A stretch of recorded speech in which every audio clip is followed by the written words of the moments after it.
Hi, my name is Juan Gomez, and I will be giving you my recommendations on the Starbucks parking lot in Aberdeen, North Carolina.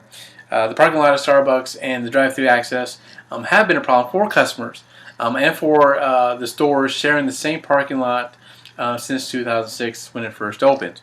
Now, the goal of this recommendation is to be able to explore some solutions and to evaluate the cost involved.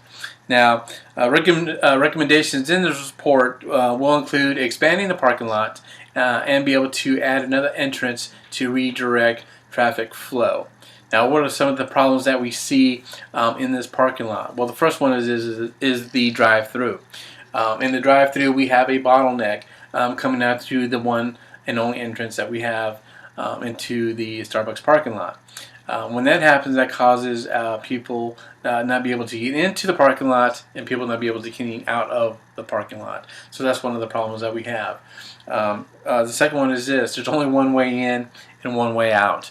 Okay, if we can't get out, if we can't get in, people will get frustrated. Drivers will get frustrated. That also poses a risk at pedestrians. When drivers seem to get upset, they may not be paying attention to what's around them. So that poses a factor to the pedestrians walking from the Best Buy or even from the TJ Maxx or wherever they may be coming from at this point. So one way in, one way out. That is a problem. Also limited parking. Christmas rush is here. Christmas shopping is here. When we have limited parking, we're going to think twice about going there.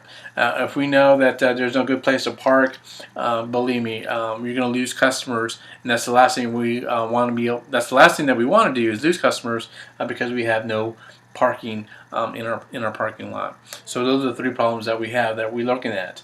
So what are some of the solutions that we can to be able to fix this problem? The first thing is this: add another entrance or exit.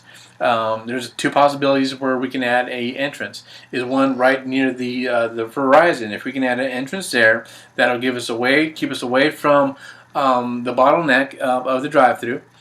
Two is this: if we can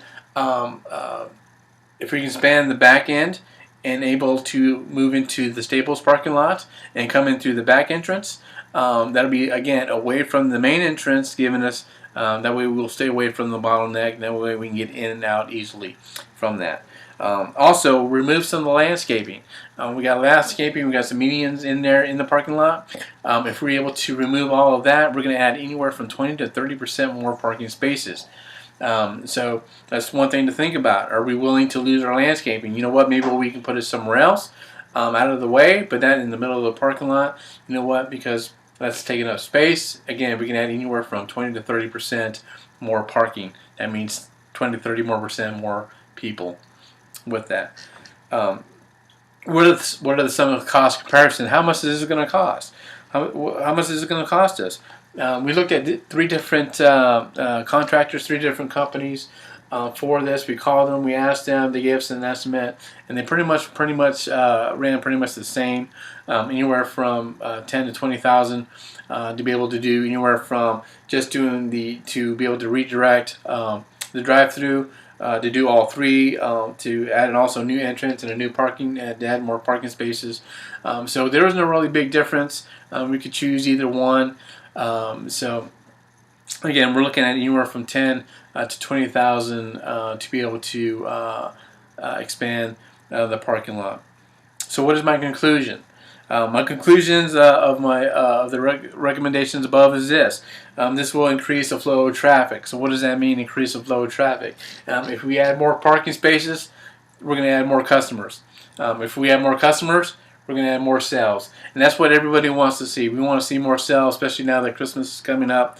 TJ Maxx, Starbucks, the Jimmy Jones sandwich shop, the Verizon. That's what we want to see. We want to be able to see more people coming in, more customers being happy with that. So in conclusion, based on my research and the traffic analysis for this, these are my recommendations to be able to bring to Starbucks, to be able to redirect, replan, move things around, shift, be able to make customers happy, be able to get in and out a lot easier, be able to walk safely, not worrying about people driving erratically or crazy. So those are my recommendations for the Starbucks parking lot. So if you have any questions or comments, hey, give me a call or send me an email. Thank you very much.